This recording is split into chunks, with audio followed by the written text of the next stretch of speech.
Chapter 18. D District Prison. Zell groaned as the last vestiges of the dream world released its hold on him.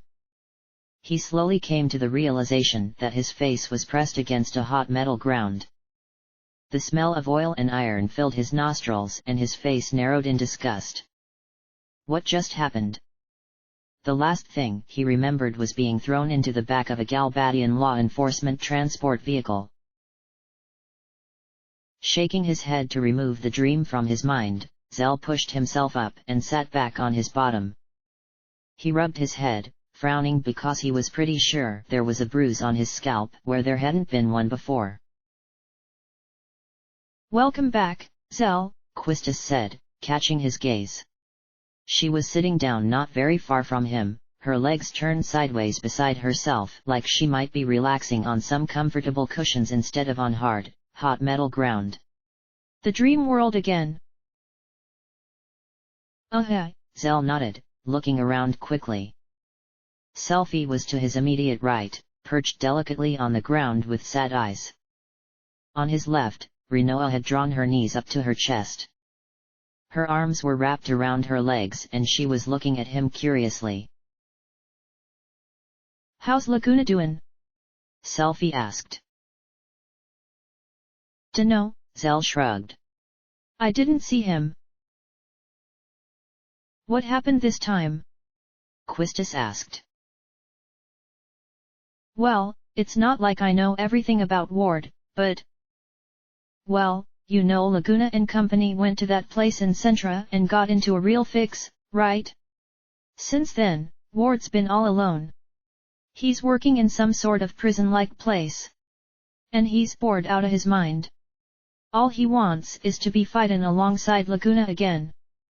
It was probably the most boring dream Zell had ever experienced. "So what is this we're experiencing with these dreams?" Quistis asked. It wasn't like they didn't have time to discuss it now.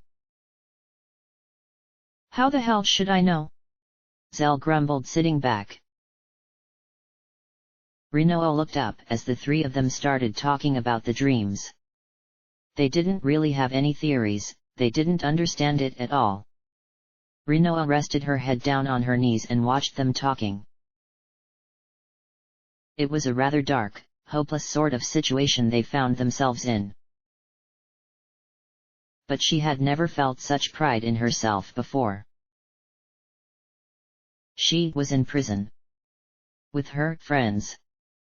She hadn't allowed herself to stand back and let others endanger themselves. She hadn't run when it would have been easier.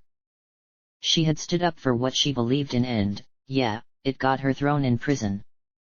But she was here because of her own actions. She was here because she refused to stay on her pedestal.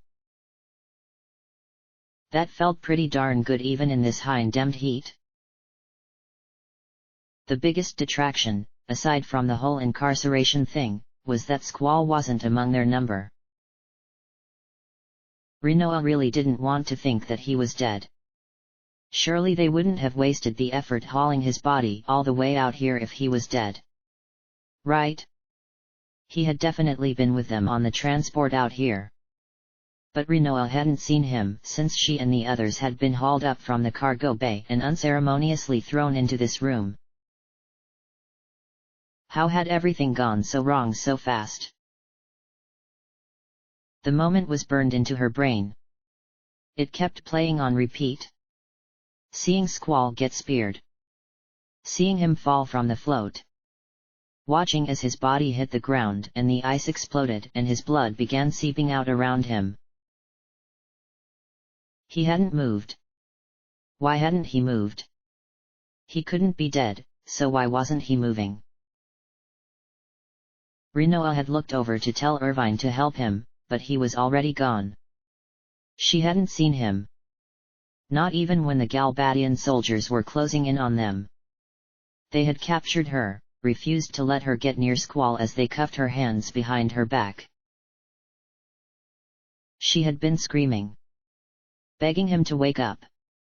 She could still feel the tears burning on her cheeks as she watched his lifeless body rock in the back of the transport car. But he couldn't be dead. There was no way that Shiva would let him die. So she was proud she was here. Proud she hadn't let herself be coddled and protected. But she had no intention whatsoever to stay. They needed to get out so she could find Squall. Because there was absolutely no way that guy would die so easily. Rinoa spoke up, interrupting their hypothesizing. Did you just say that Ward was working in some sort of prison? Yeah, so. Zell shrugged. And wasn't he from Galbadia? Sure, he's a soldier there. Or, he was. I'm not entirely sure how the dream timeline thing works. And, correct me if I'm wrong, but aren't you supposed to be Ward in that dream world? Just now I was. I don't think there's like a set character list. So, does this room look familiar? Zell frowned at her. What kind of stupid question was? Hey. Whoa. Wait a sec. Zell had been staring at these blank metals walls for so long in the dream, that he somehow hadn't been at all surprised to see them upon waking again. The dream had just bled into boring reality. But, in looking around at Rinoa's question, it clicked. I know this place, he announced happily, jumping to his feet and surprising Quistis and Selphie with the sudden action. Everyone, listen up. This is the prison that Ward works at. He's a janitor here. There's so many rooms just like this one. It's got to be the same place. Rinoa nodded like she had expected it. Her voice was rather dull and resigned, and she pointed around at the sparsely decorated metal room. There's a prison for political activists and dissenters in Galbadia. A place Delling designed to discourage those kinds of people from opposing him. This must be it. The place where Ward works. Right here, where we are. I'm sure of it. Quistis nodded, frowning. It's no surprise we're in jail. We did attempt to assassinate the sorceress. We went up against the president, Rinoa corrected. That was what Edia was now. She had taken over after killing Delling. We'll all be sentenced to death. You don't think she'd be like Delling, do you? Quistis frowned. I think she might be worse. Now that Galbadia's in her hands. What's going to happen to us? She wasn't even just referring to the population of this single cell. Things don't look so good, Selphie agreed sadly. Her normally jubilant energy was gone here. What was going to happen to them? Where had Irvine gone? Guess he didn't feel any qualms about ditching his seed buddies and hightailing it out of town. And where was Squall? Had the sorceress really?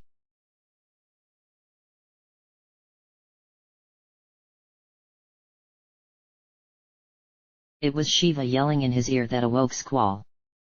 She was angry at being so hot, angry at being so trapped, and, more than anything, worried about him. Because he had lost consciousness.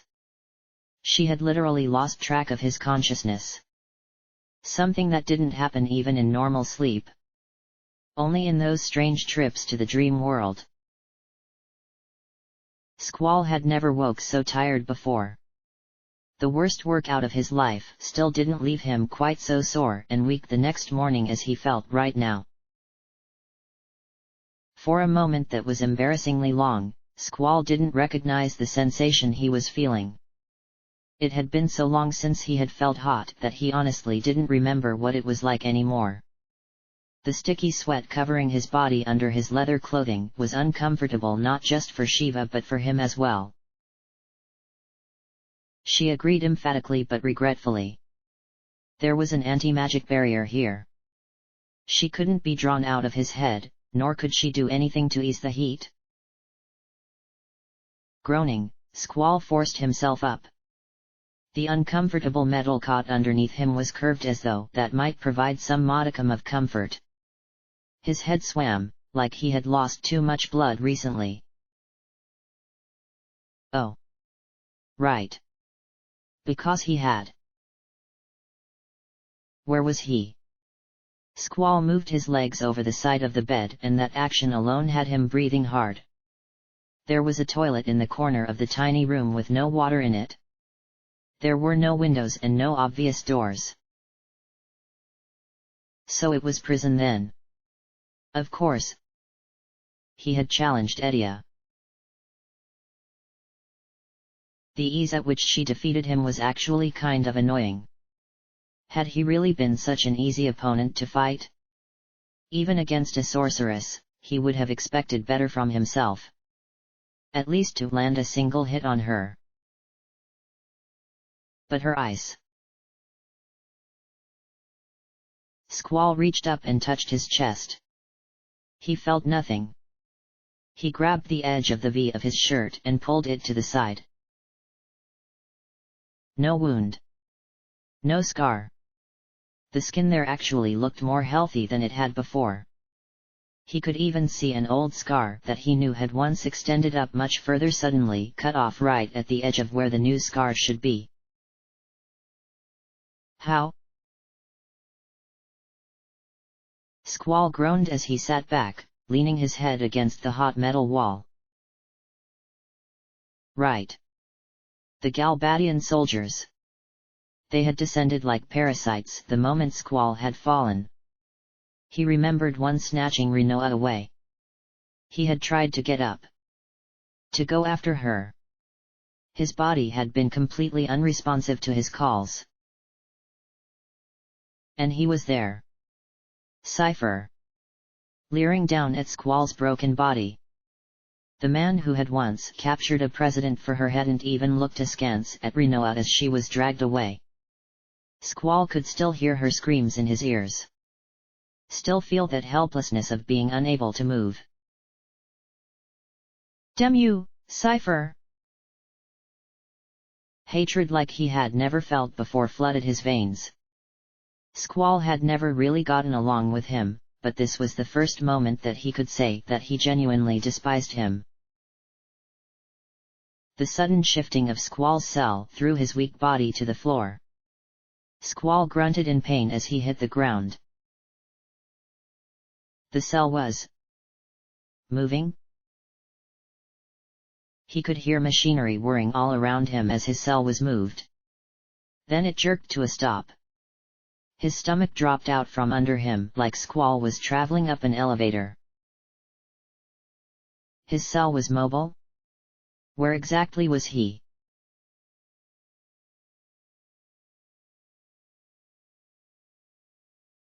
What?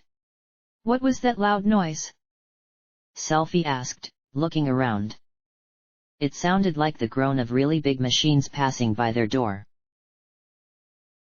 Oh, it's just the sound of your friend being tortured.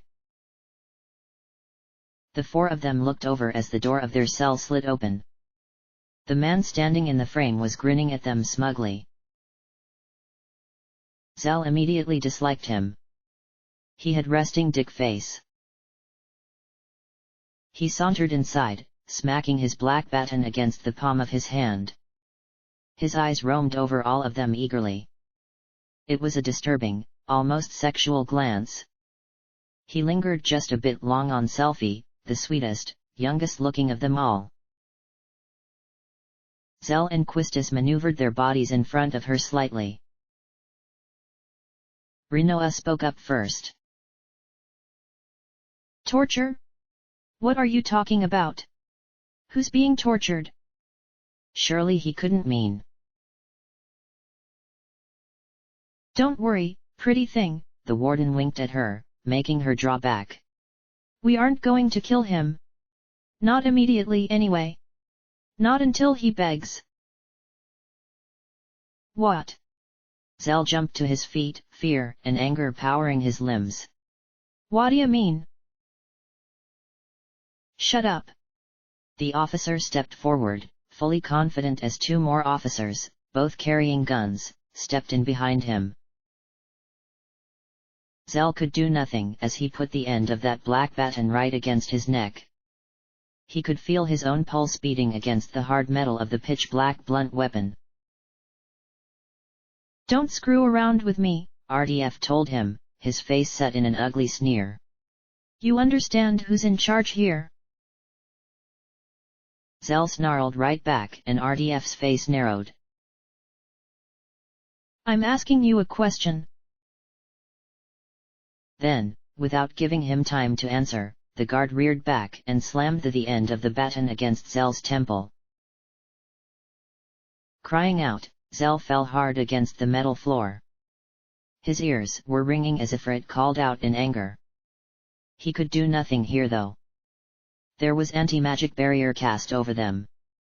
The GF was completely helpless to even supplement Zell's defense as RDF reared back before slamming his foot directly into Zell's gut.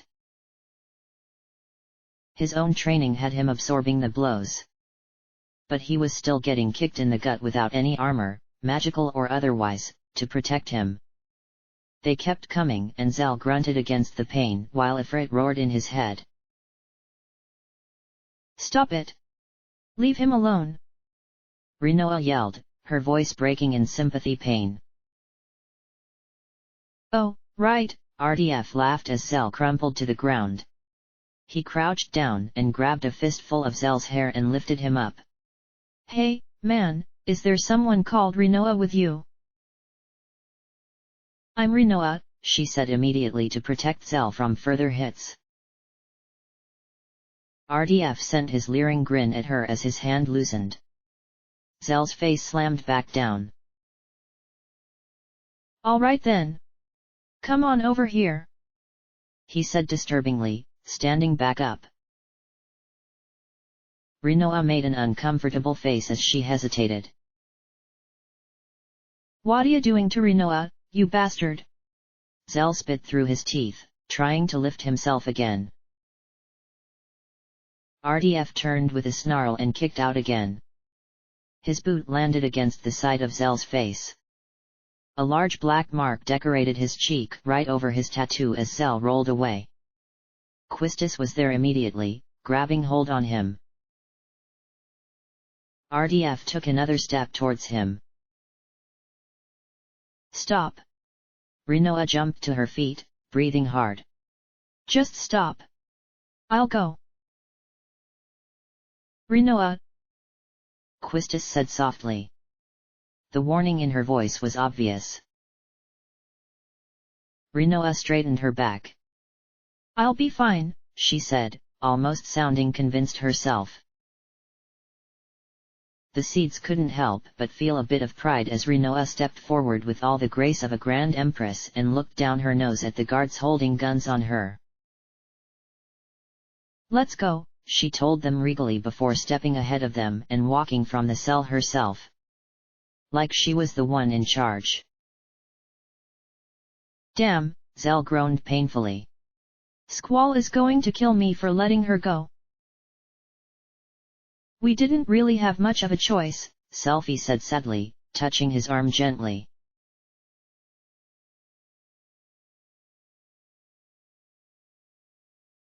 Squall fell back down just when he had managed to get up on his knees when his mobile cell jerked to a sudden stop. He groaned as the entire wall opposite the bed unfolded open. At least that explained where the entrance was. A pair of black boots stepped into his view. Squall, you're pitiful, Cypher scoffed down at the sight of him in a heap at his feet. Squall let out a short grunt of pain when Cypher grabbed him by the hair and forced him up to his feet again. Then Squall was at eye level and stormy grey eyes met icy blue. The last time they had met, Squall had quite thoroughly defeated him. Remembering it, Squall couldn't help but flash him a grin. Cypher hadn't exactly forgotten either. Cypher tisked his tongue as rage flashed over his face. Squall bit back a cry of pain as Cypher threw him away. His back slammed into the metal wall of the cell before he fell down against the equally hard metal cot. Somehow, it still felt like a victory. Cypher snapped his fingers, summoning others. Take him away. Squall's eyes were losing focus as a pair of fiery red Moombas padded into the room. The creatures, about half the size of a man, looked like a bipedal lion. They were so strong for their size, and it only took one to lift Squall from the cot. Their paws, tipped with obsidian claws, were so gentle. Squall lost consciousness for a moment. He didn't know how long it was, but when he opened his eyes again, he found himself looking down at Cypher. His wrists were crying out in pain from the chain links digging into them with the entire weight of his own body. His boots scrambled for a second until he found a tiny ledge to rest the very backs of his heels against and try to take off his weight. Chained to the wall like this. I'm sure you can imagine what happens now, Cypher grinned at him, bouncing his Hyperion against his shoulder. Squall couldn't help himself. He pulled against the chains binding him. Predictably, they remained secure. He was well and truly tied in place. Fixed in a position that offered absolutely no comfort for his already tired body. His feet couldn't take his full weight on the narrow ledge he had to stand on, but if he didn't at least try, he would be strangling his wrists against the metal chains. The machine he was lashed to was hot even through his leather clothes.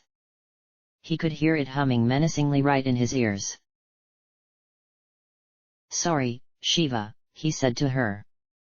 This was going to hurt her as much as him. He could feel his guardian companion as if she was hunkering down. Sort of like she was preparing for what they both knew was about to happen. "What do you want?" Squall asked at last, resigned to this.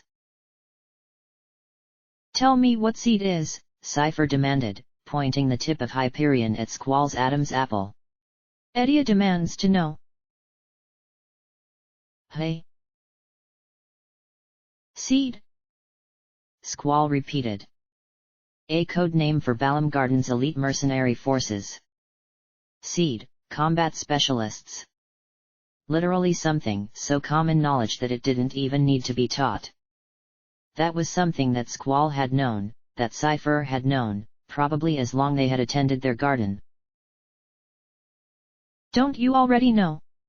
Squall asked, genuinely confused. "I'm not a seed," Cypher said, like the thought was insulting, as he brought Hyperion back. "There must be some kind of secret you're given when you've become a seed. Tell me." "There's nothing," Squall said quite honestly. Then he gave Cypher a dry look. "And even if there were, do you really think I'd tell you?" Cypher grinned at the defiance. "You're on my tough nut to crack list, Squall. I really didn't think you would talk that easily. This is just a formality." "Geez, I'm honored," Squall said, totally deadpan. "So," Cypher winked, "here's a little something to help crack ya." Sapphire snapped at the officer standing by over the control panel. Squall didn't even have a chance to prepare himself before he flipped the switch. White-hot electricity ran through Squall's body. Enough to hurt, but not enough to kill. Every muscle seized at the same moment as Squall's eyes rolled back into his head. He couldn't stop the scream of agony that was ripped from his throat. The current stopped as suddenly as it started. Squall slumped forward, his body twitching as he struggled to pull in a breath of air. Grey danced at the edge of his vision. In his head, Shiva was whimpered from the shared sensation. Cypher was picking at something on the hilt of Hyperion now, almost like he was bored. Even if you don't talk, others will, Cypher said calmly. The instructor, the little messenger girl, or that chicken was. He wouldn't last 3 seconds. Cypher was laughing as Squall lifted his head. He couldn't help but notice that one name was left from that list. They're all here. He breathed, his voice raw. Oh, you bet. Cypher nodded like they were having a friendly conversation. But, since I like you so much, I thought you should go first. Will the honors never stop?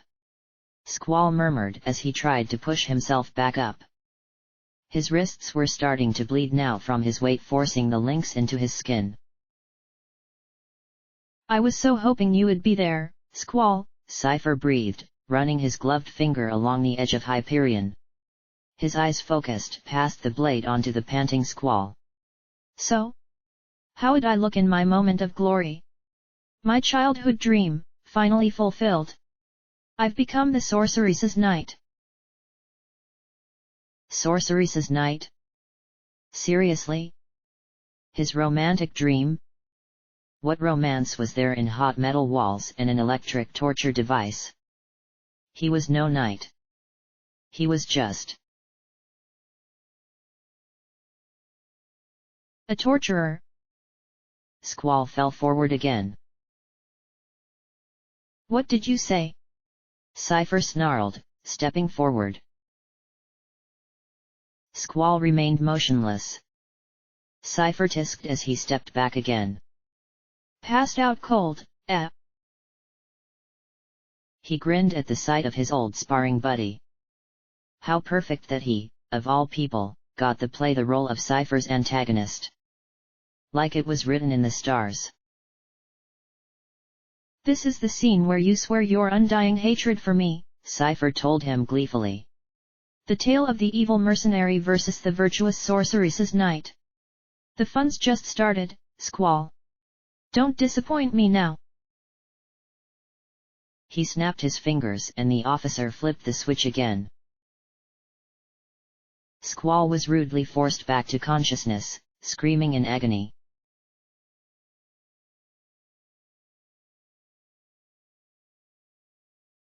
Selfie's face was screwed up in concentration as she reached deep into her mind. It was like trying to reach for Siren through a wall of sand. Cure. She threw out her hands. Leaning against the wall, Zell groaned in pain as the spell fizzled to nothingness. It's no use, Quistis told her, reaching up to stroke the back of her head. Almost like she could pet the mournfully singing Quetzalcoatl. There's an anti-magic field here. The GF can't do anything for us while we're in here. Selfie frowned sadly at Zell. Hey, I'm fine, he told her, trying to give her a thumbs up through a smiling grimace of pain. This is nothing. If Squall can walk off broken ribs, so can I. The beeping of the lock on their door had them looking up. Apprehension filled their hearts. Then the door slid open and one of the bipedal, fiery red prison workers came in. It's a Moomba. Selfie gasped in surprise. A what? Zell frowned. A Moomba. They're pretty common up north. What on earth is one doing this far south? Working, apparently. The beast was carrying a metal tray with grey mush that was probably supposed to be food set upon it. More importantly, it is also carrying water. Zell couldn't remember his mouth ever feeling so dry in his life. The thing was so focused on not spilling the water that he tripped over his own feet. Selfie cried out in dismay as the precious water, and the mush, spilled all over the metal floor as the poor thing face planted. The tray skittered away, spreading the mess further. What was that noise? Someone yelled from outside. The seeds looked up as RDF came back in. He growled in annoyance at the Moomba that was pushing itself back up on its feet. You again! He yelled at the voiceless creature. Worthless beast! The Moomba squeaked in pain when the officer slammed his foot against him. His furry body fell backwards, sliding nearly into Selfie's lap. Zell growled angrily. Once again, his tempter overrode his own pain senses. He was back up on his feet, stomping down in his anger and glaring at RDF. Yo! Who do you think you are? Yeah, you big meanit! Selfie yelled at him, standing as well. Stop that! Quistis remained silent, but she also stood, making it quite clear what she believed. RDF brought back his baton and swung it forward. Zell was ready for him this time. GF or no, he was still a seed. He caught RDF's wrist easily. The man struggled against his pull and Zell stood there, still as a statue and completely unaffected. RDF only ripped his hand away because Zell allowed it. From the anger on his face, they knew that he knew it, too. He glared around at all of them, his baton suddenly feeling quite inadequate. Seeds could still be dangerous even disarmed. Why you'll regret that, he promised menacingly as he backed up out of the cell. The door slid shut behind him and a beep confirmed that it had locked. The Fury Moomba was left inside, standing up and shaking its head. He's so mean, Selfie pouted before crouching down. She reached out and ran her hand through the Moomba's soft, fiery mane and it started purring. Are you okay? She asked, sweetly. This doesn't really work so well, but... Cure. The Moomba shook its head as the magic settled over him. He ran his paws over his face for a second and Selfie couldn't tell if he was still in pain or celebrating. He sneezed and Selfie laughed.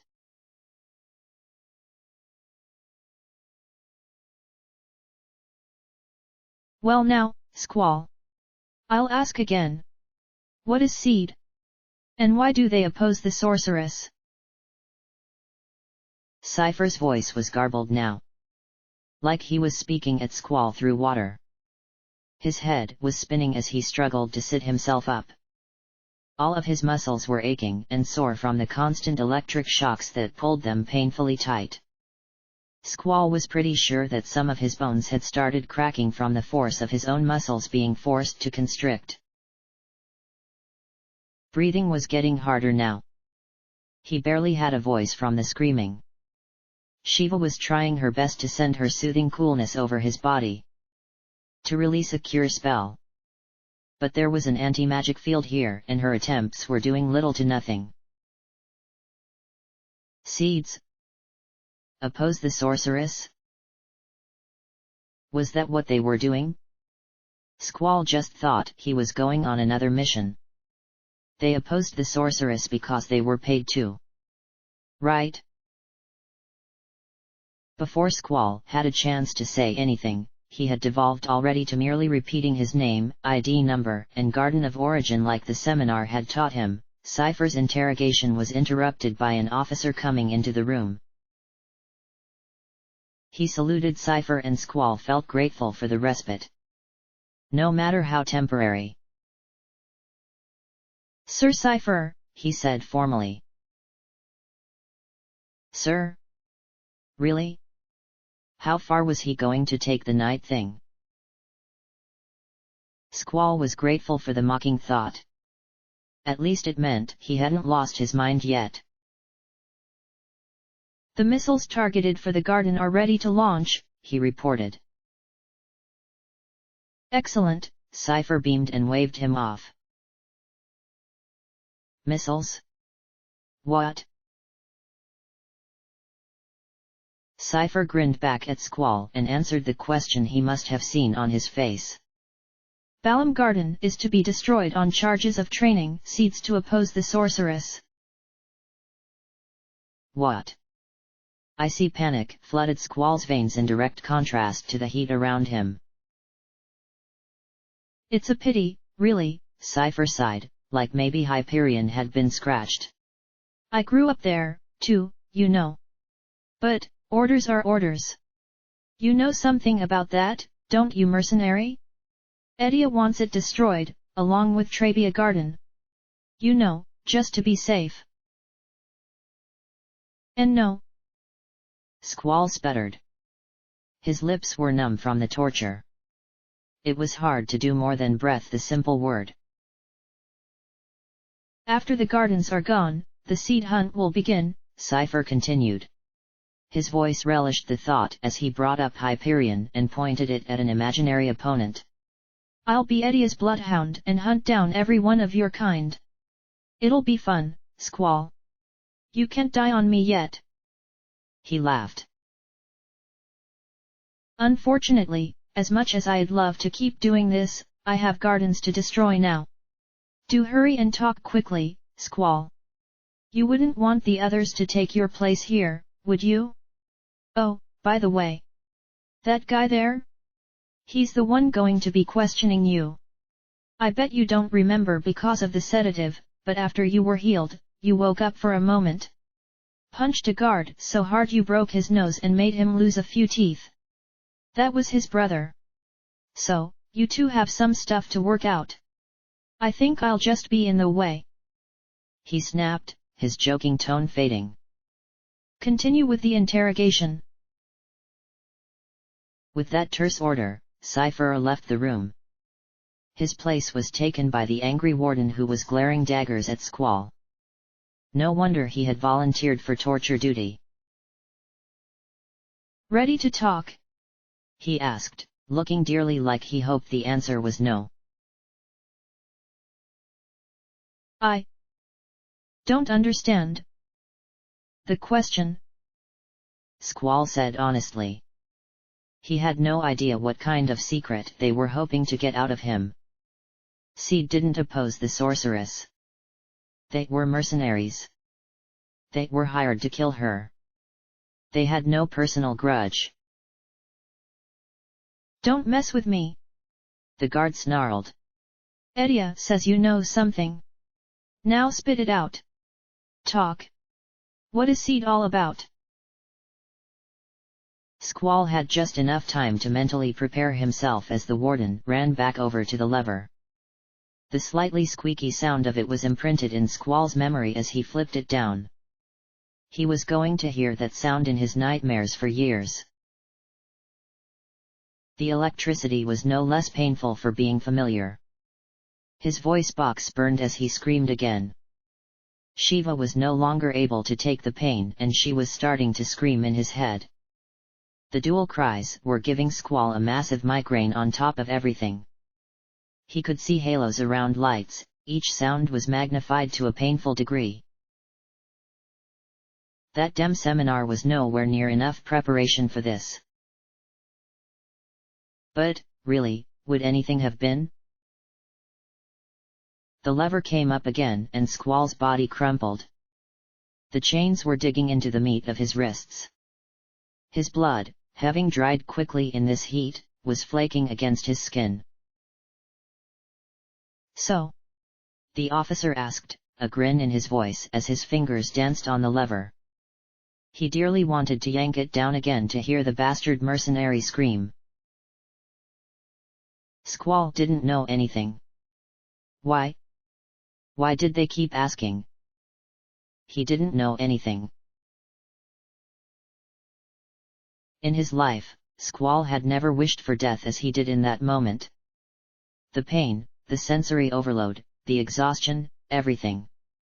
It was piling on too heavy. He couldn't take this. His mind was going to snap, Shiva was going to break. What the hell could he possibly do but die? At least, in death, he wouldn't feel the pain anymore. I won't leave you alone. Rinoa. Squall's eyes opened again as everything suddenly came into sharp focus. What had happened to Rinoa? He still didn't know.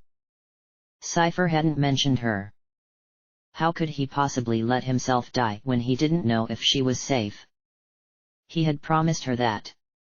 He had promised that he was going to stay beside her. If he left her alone now, how could he face the afterlife? He mumbled something under his breath. His tongue felt so damn thick and dry that it was hard to actually form words. What's that? The warden came closer. You're... His voice trailed off unintelligibly again. What did you say? The warden demanded to know, angry he needed to demand repetition. He was right in Squall's face now, trying to hear what he could barely mumble. Squall let his head fall back and hit the metal wall. Your breath stinks. Punk. The warden snarled as Squall grinned. Okay, maybe he was losing his grasp on sanity. You asked for it. The officer ran back to the wall. That damn squeaky lever. Squall couldn't stop himself from screaming if he wanted to. Honestly, he was too tired to care how he looked. How's that? The warden asked as Squall's body thrashed against the chains. How you like me now, hey? Damn. It hurt. He needed a plan. He needed something.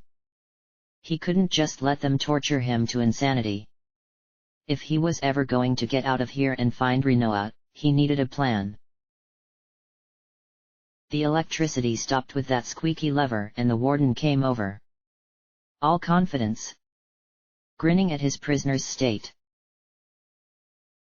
Well? He asked, satisfied at the sight Squall made. Flowers. What? The warden made a face. Squall cursed internally. His safe word had come out before he really thought about it. A lot of good that would do him here. Too late. He had to run with it now. Seed. Flower. It made sense. The true goal of seed. To spread seeds all over the world. Fill with flowers. Okay, damn. Maybe his mind wasn't as clear as he hoped. That sounded lame to his own ears. Yeah, right, the guard scoffed rightfully.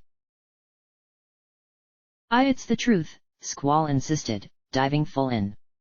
Seeing flowers takes away people's will to fight. A mocking grin came over the officer's face. What then? Seed wants to bring love and peace to the world? Ha! Don't make me laugh. You can't fool me. We steal the wool. Then we invade. What? The officer frowned at him as he thought over those words. Wait. Was he actually taking that load seriously? There was no way he was that stupid. Squall couldn't possibly be lucky enough to get the biggest moron ever watching over him. Hey! The warden turned and called out to the door. It opened almost immediately and another guard came inside. The warden jerked his head towards Squall. Watch him. I've got to go report this. Holy Hein, it had actually worked. Cypher would never have even close to fallen for that load of complete drivel. It didn't even make sense. Sense or nonsense, the warden walked over. The man who replaced him remained close to the door, far from the squeaky lever. And Squall was granted a brief respite. He meant to plan. He honestly did. There had to be something he could do. But, in the absence of pain, everything else could finally overload his system. The grey at the edges of his vision closed in and Squall fell unconscious once more.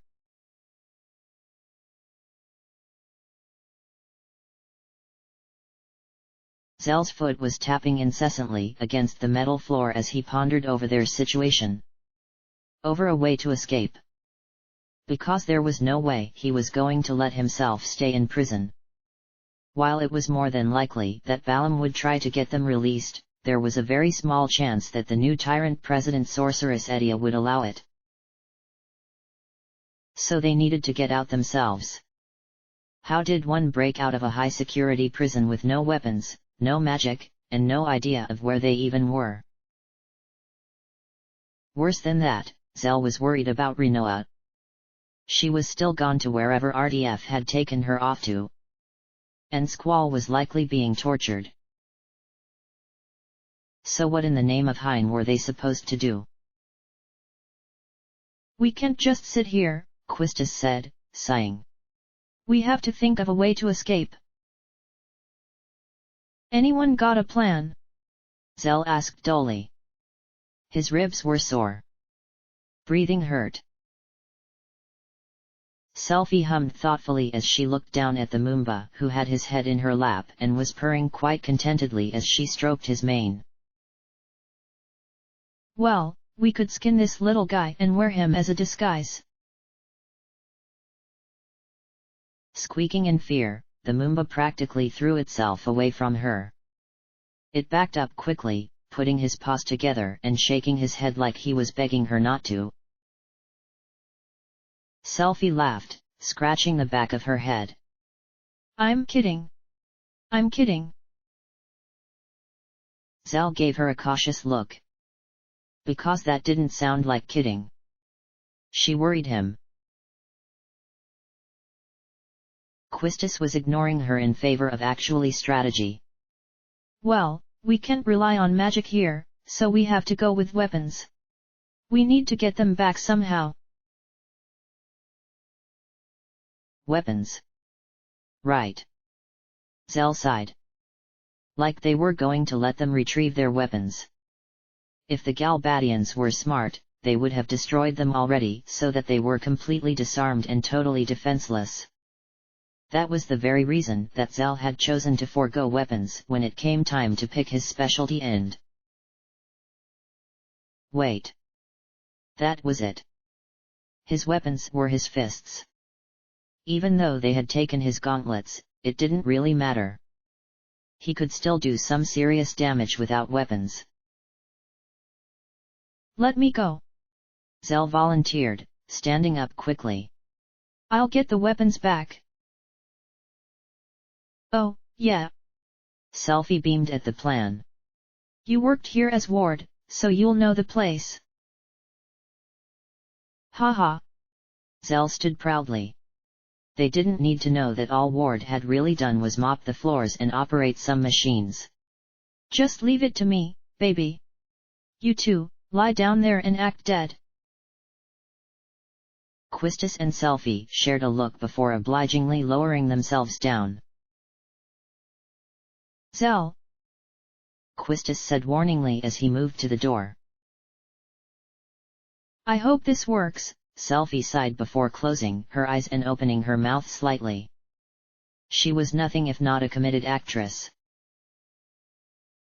Zell grinned at the sight and nodded, satisfied. It didn't need to be perfect.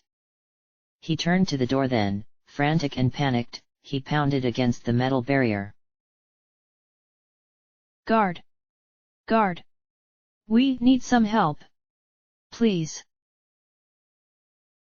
It was RDF's annoying voice that responded to his call. What's the problem? He asked lazily. It's the women. The women are unconscious. I think a snake bit 'em. What? It was brown. It had these big black spots. I think it's still in here. Please. The guard cursed.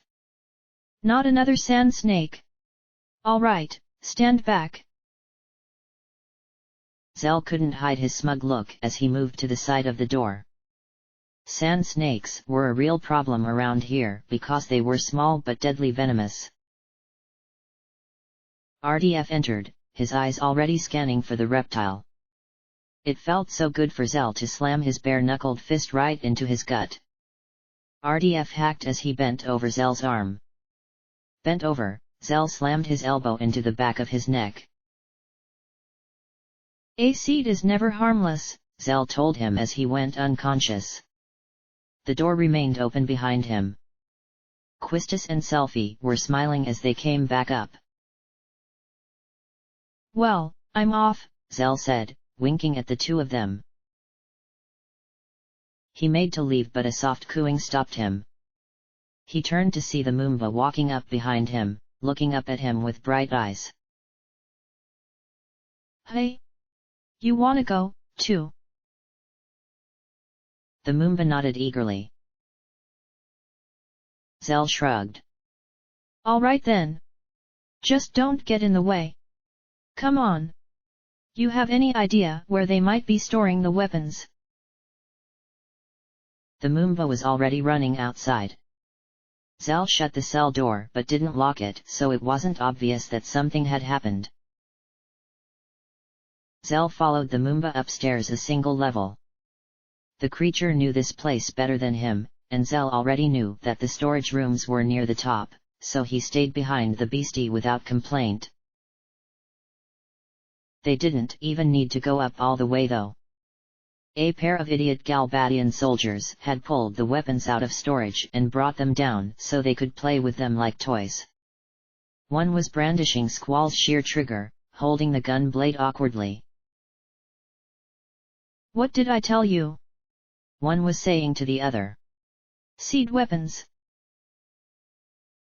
Is this a gun blade? The other asked, peering at the shear trigger. Never actually saw one before. It's supposed to be near impossible to master. Yeah, that's what they say. The other brushed off the comment, pretending to swing the blade around like he knew what he was doing. Zell flinched in comparing his awkward movements to Squall's smooth technique. Check it out. Nunchaku, a whip, these sweet gloves.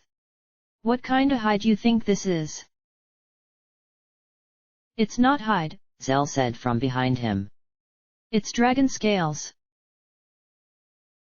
The two soldiers jumped back. Squall's shear trigger slipped and hit the ground. Zell watched it with one eyebrow cocked. Come on, man. That's an expensive weapon. Why you an escapee?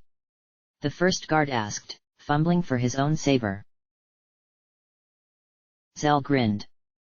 Yo, I'm here to reclaim these. Laughing, he slammed his fist forward into the unprepared soldier's face. His eyes were protected by his helmet.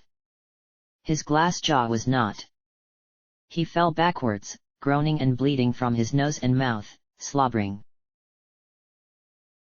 The other man was fumbling for his alarm. The Moomba pounced. The man cried out as the little lion creature brought him down. Zell cheered and kicked out. His knee slammed against the man's helmet. The blow was such that he lost consciousness even with the helmet on. Piece of cake, baby, Zell laughed, victorious. Beside him, the Moomba looked just as proud. He cooed and growled at the downed soldiers. Finally free of them. You get the whip and nunchaku. I'll carry Squall's gunblade. The Moomba nodded and dutifully picked up his share of the loot. Zell fished his gloves out of one soldier's pockets. Feeling like he was finally dressed again, Zell let out a breath of relief to feel the familiar dragon scale leather wrapping around his hands. There hasn't been a prison built yet that can hold a seed, Zell announced when he walked back into the cell where Quistis and Selphie were sitting. He grinned at them. Sorry to keep you waitin', ladies. Hey! Where's the warden? Zell, the weapons? Quistis asked, standing up. Oh, yeah. Viola. Zell threw out his hands as the Moomba stepped forward. Selphie gasped loudly in delight as she picked up her morning star. She cuddled the large mace-style nunchaku like they were babies as Quistis curled her slaying tail up. Shall we? Zell asked, pointing over his shoulder. We still gotta find Squall and Rinoa. Hoo-hoo. All right. Selphie yelled, twirling her nunchaku around before slipping them into the holsters in her boots. Yes. Quistis agreed eagerly, snapping hers to her waist. She almost felt whole again. Time to go kick some ass. Zell yelled. Selphie, how you feel about causing some havoc? All right. The tiny, crazy girl laughed. Is this the cell with the uncooperative prisoners? Someone outside their cell asked. The three of them turned as the Moomba ran to the corner and crouched down low. Yes, this is it, RDF growled from outside the door. Please give em something to really complain about. Zell grinned to hear that his voice was kind of rough from the single punch to the gut. Should we be picking on prisoners so soon after getting transferred here? A second voice asked uncertainly. Just be quiet and let me handle this. The first man snapped. RDF slid open the door and the three seeds turned curiously. No longer worried now that they had their weapons back in hand. These are the prisoners, Lieutenant Biggs, Private Wedge. RDF stuttered just slightly to see Zell back in the cell. Zell grinned. Then frowned. Biggs? Wedge? Wait a minute. From behind RDF, the familiar faces of former Major Biggs and former Lieutenant Wedge stepped into view. They stopped and stared. AAAAH! Zell, Selphie, Biggs, and Wedge all yelled at the same time, pointing to each other. You! Selphie cried as Quistis looked between them, one eyebrow raised. Biggs cleared his throat, trying to look tough. So we meet again. We'll teach you the lesson we should have taught you earlier now. I know it might seem cowardly to fight unarmed prisoners. Quistis let her whip drop to hit the floor loudly. Wedge saw it and frowned. But I hope you appreciate our position. Selphie jerked her nunchaku back out and twisted them around playfully. Hey, it's a dog-eat-dog world. Zell tightened his gauntlets slightly, grinning. Wedge spoke up, interrupting his SO. They're fully armed, sir. Biggs focused back on the fully armed and prepared seeds and his stomach dropped. What? How are they? They were supposed to be disarmed upon arrival. He turned to RDF who looked just as confused about their state. Biggs looked back. He couldn't miss how tired they looked. How Zell was trying to protect his injured ribs. They weren't fully recovered. This was his best chance. Hell with it. Let's go, Wedge. Wedge looked uncertain but he pulled out his saber without protest.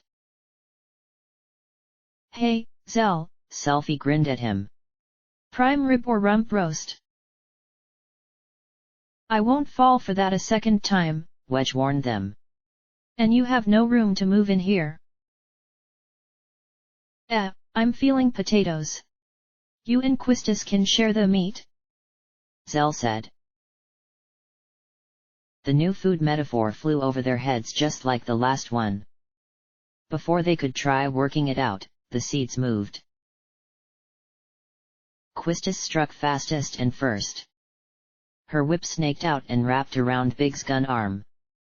She jerked backwards and sent him falling to his face. Selfie ran forward, jumped off of his back, and slammed herself feet first into RDF. Zell ran around Big's body and punched forward. Wedge hadn't decreased in skill any since the last time Zell had clashed with him. He caught the punch easily and threw it off. Zell couldn't help it, he grinned at him. You've still got it, man, he admired, kicking out. Wedge caught his leg on his bracer and threw Zell off. You're injured, aren't you? How can you move so easily? Pain tolerance training, Zell told him, punching. He used Wedge's own momentum to turn around him and slam his elbow into Wedge's back over his kidney. The private had learned since last time. He had installed armor there. Zell laughed in finding it as Wedge kicked out, hitting Zell in the side. Luckily not his uninjured side. You're so good, Zell admired. Thank you, Wedge smiled at him, slicing out as he spun back. Across the cell, Biggs was getting back to his feet, trying to pull off Quistis's whip. I was demoted because of you. I'm a lieutenant now. I'll get my revenge. I think you're mistaken, Quistis said calmly. I've never met you before. She jerked her hand, her whip back, and Biggs fell backwards without the pull of it. Quistis twirled it over her head and brought it back down, slamming the bladed tip down against his armor. It cracked under the force of the tail and Quistis pulled back. RDF had gone down with one hit and Selfie was frowning at her lack of opponent. Hey, instructor, can I help you? Mine is kinda lame. Sure, Quistis smiled at her, striking again and opening another crack in his armor. Biggs felt the force of that one and cried out. Yay! Selfie swung her nunchaku around. The edge of one of the maces hit Biggs' helmet and he fell sideways. He landed moving, and Selfie frowned. Ah! It's broken. I feel kinda bad about this, Wedge, Zell said as he pummeled against Wedge's blade. No, I understand, the other man grunted, still managing to block each strike. I have no personal feelings against you. It's only our places in life that pits us against each other. That's beautiful, man, Zell said, ducking under a swung from the blade. I really enjoy our talks.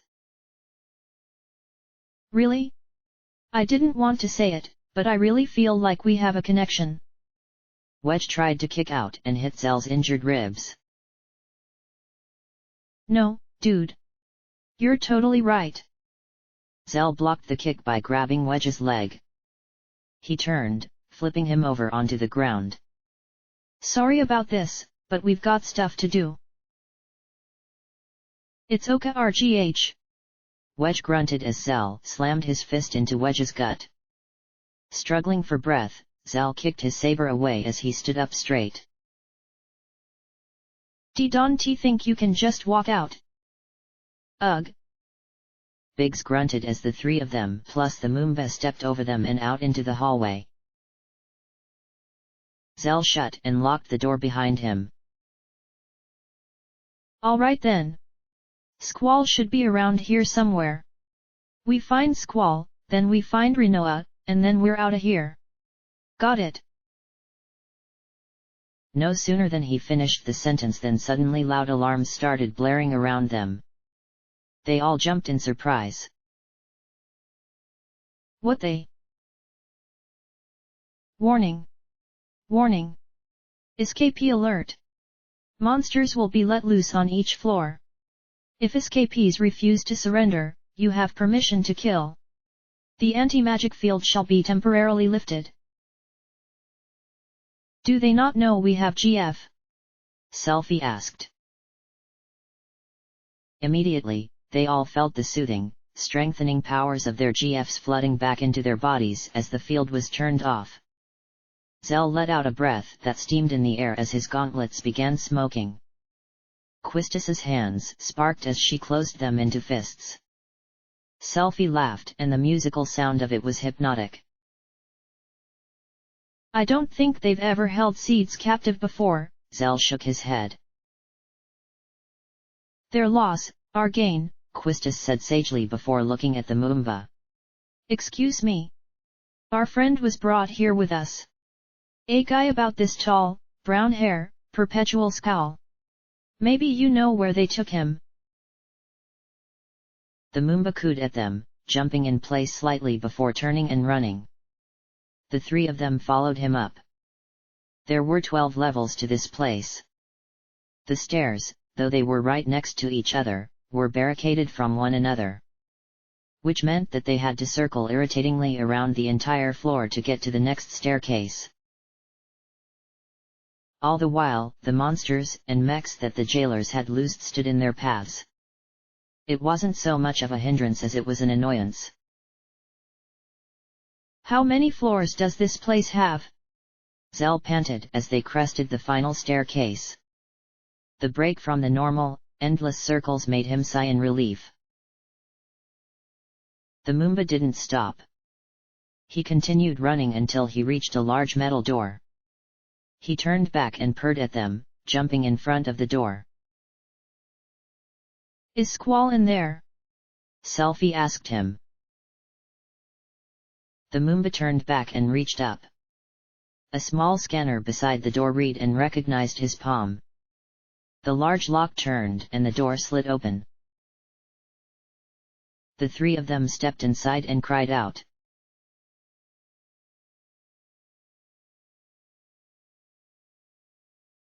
It was Shiva's voice, again, more than anything that pulled Squall from the inky blackness of the darkness he had lost his consciousness to.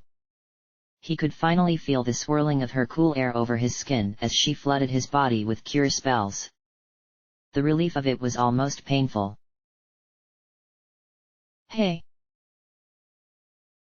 Squall groaned. He didn't want to wake up yet. Just let him sleep. Squall. Oh. That was Zell. He sounded like he was freaking out. He really needed to get his emotions under control. Wake up! Selphie yelled. He could hear tears in her voice. Why was she freaking out too? Come on, Squall. Quistis added her call to theirs. She didn't sound much more in control.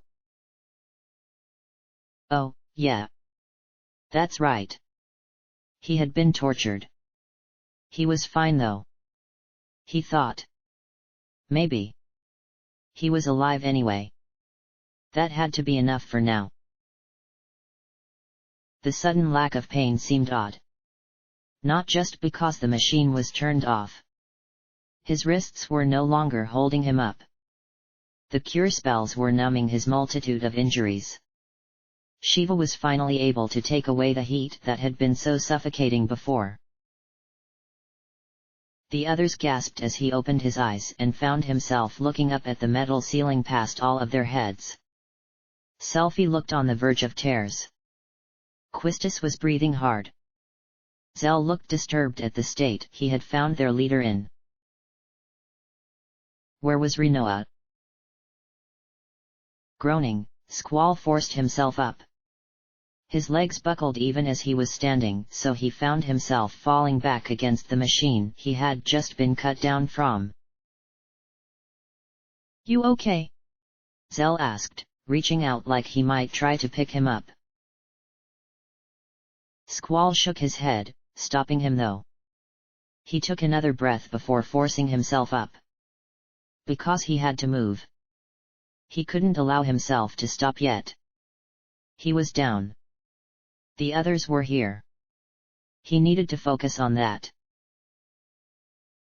It was hell, he said at last, summing up the process rather lamely. Quistis smiled, shaking her head and looking away. Selphie was sniffing, trying not to cry. Zell let out a breath and really wished they had time to give Squall the rest he probably needed. But he didn't.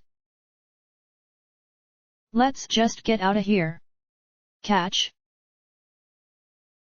Reflexes more than anything had Squall's hand lifting to catch his own gun blade tossed at him.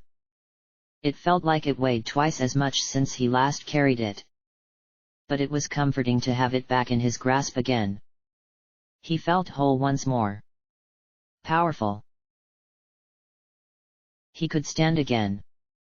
He forced his abused body to do so as he walked, admittedly a bit slowly, out of the interrogation room. The others stayed just behind him, like they might try to catch him if he started to fall. Where are we? he asked, looking around as he blinked at the bright light outside the room. Didn't you come here as Laguna in the dream world? Zell asked, pretty sure he knew the answer. Squall paused to catch his breath. He would really rather not think back to that sweet, village scene right now. The contrast was a bit too much in his current situation. No, he said simply after a moment. So I guess you don't know how to get out, either, Quistis sighed. Well, we can't keep going up, Zell said, pointing out the lack of stairs. The only place left to go is down. We still need to find Rinoa though, don't forget. She's here. Squall asked, turning. Why isn't she with you? The others all suddenly looked uncomfortable. Squall looked between their faces in turn, not liking their guilty expressions. Zell, feeling most responsible, was the one who spoke up. Sorry, man. I tried to stop him. We didn't have our weapons then. She's not. Icy cold fear gripped his heart. No. No. Zell hastened to say, realizing how that sounded. I just meant that. Well, we don't know where she is. One of the guards took her away. Haven't seen or heard of her yet. Selphie looked over to their Moomba companion. Have you seen her? The Moomba wasn't listening to her. Sniffing at the air curiously, he moved closer to Squall. He frowned at the strange little animal, unsure if he should hit it or not. The others didn't seem bothered, but those were some big claws it had. The scent recognized, the Moomba let out a cry of joy. Laguna! Laguna! The four seeds froze. Laguna! Squall repeated breathlessly. You know Laguna! Laguna! Laguna! The Moomba repeated happily. It was the only word he knew. Well, at least Squall knew he was a real person now. That was one mystery solved. Sort of. So what do we do? Quistis asked. I'd be a pain to go down every floor again.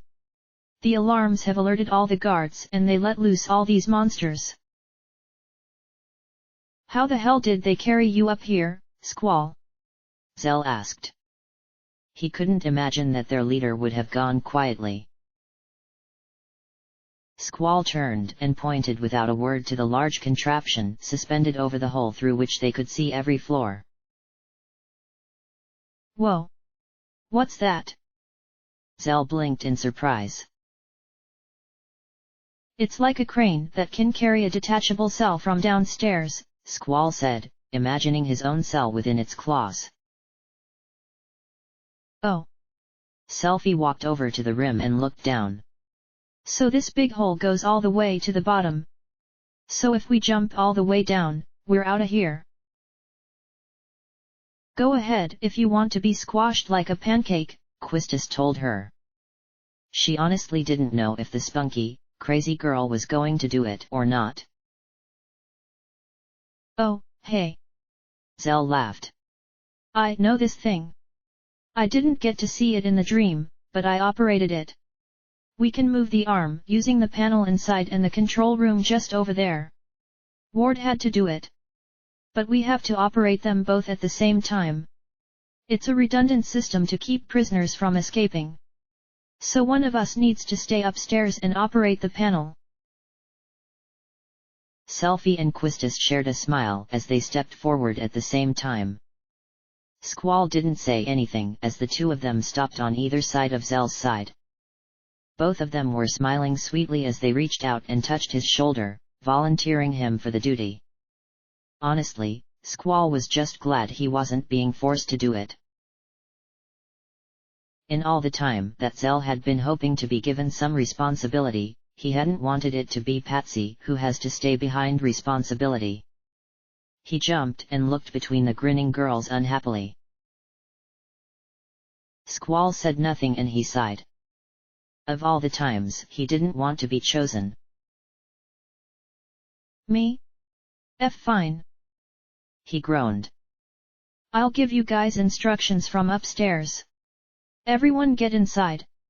The entry hatch should be over there somewhere. Like I said, I didn't see it.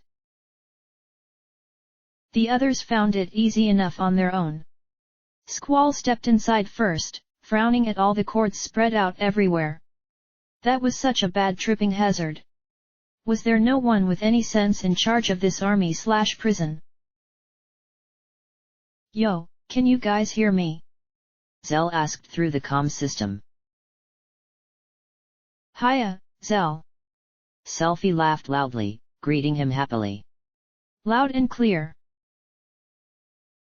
So, what do we do? Squall asked, getting right to the point. Just press the big red button on the main panel. Squall stepped forward and located the button easily. He pressed it and the arm crane rumbled to life underneath his feet. All right. I'll take care of the rest. There. Squall rocked slightly as the crane came to life. It started going down rather quickly and Squall breathed out a sigh of relief. Honestly, he had expected that to be a lot harder.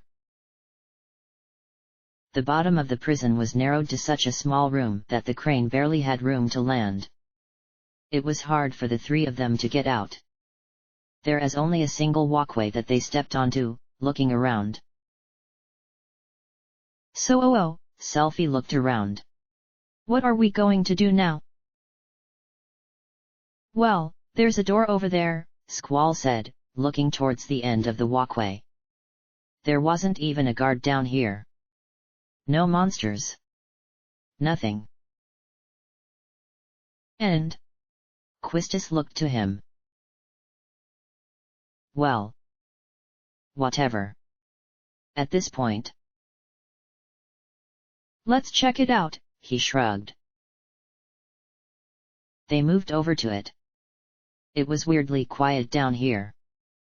Squall was the one who stepped up to the door, looking it over curiously. He reached out and pressed the release. The door didn't open immediately. It kind of groaned. Like it was under pressure. Squall frowned and took a few steps back that turned into a sprint as the door burst open. Dark, cold sand came spilling into the narrow corridor. Sand? Squall frowned at it. What was with that? Buried. Quistis guessed. You mean we're underground? I guess that means we can't get out of from here. We'll have to go back up. Who puts a door to the outside underground like this? Selfie asked, frowning. She didn't get an answer to her question as they all heard gunfire breaking out from above. They turned at the same time. The loud shots were echoing easily all the way down here. What's that? Selfie frowned. Gunfire, Squall answered. Sounds pretty bad. Quistis brought her hand up, worried. Who would they be shooting at so viciously? Zell. Quistis and Selfie cried out. Let's get back, quick. Quistis said, already running back towards the crane.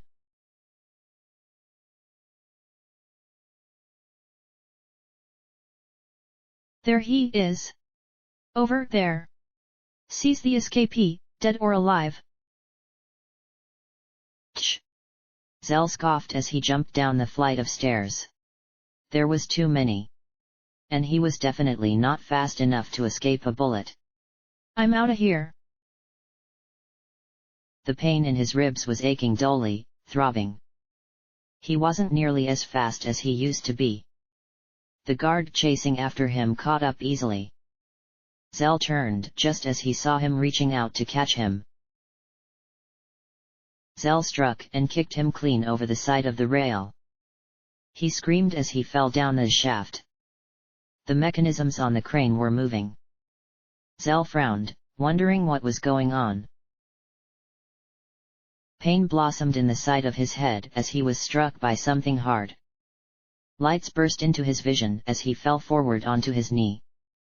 He turned, his eyes watering, as a gun barrel was pressed into the side of his head by a grinning RDF.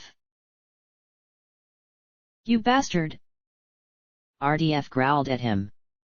He had permission to kill. Oh, shit. He was about to die. Zell was really about to die. Squall jumped by so quickly that his gun blade was just a flash as he struck. He landed numbly, RDF's throat slit.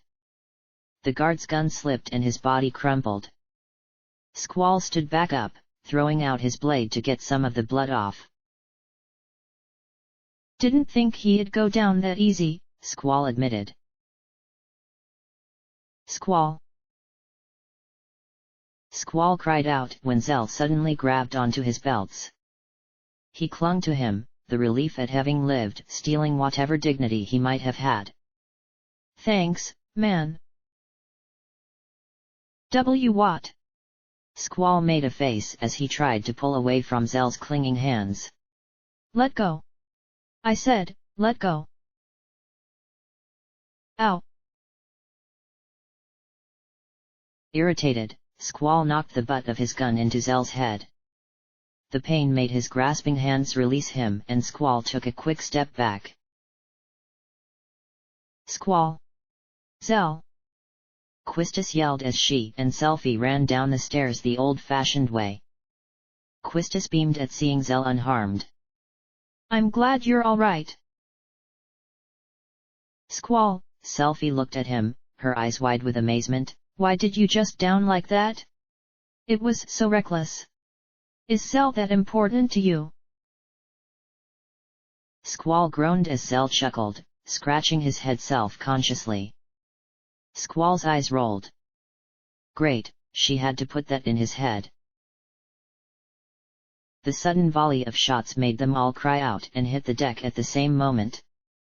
Bullets ricocheted around them as Selfie cried out. Only the thick metal railing protected them from the guards shooting them down. They couldn't move in any direction. There's no way we can get out of here! Zell yelled over the automatic fire. The dual blasts from a shotgun were detectable because the gunfire sounded so different. Then, in its wake, was an echoing silence that was tense just by virtue of it being still and calm.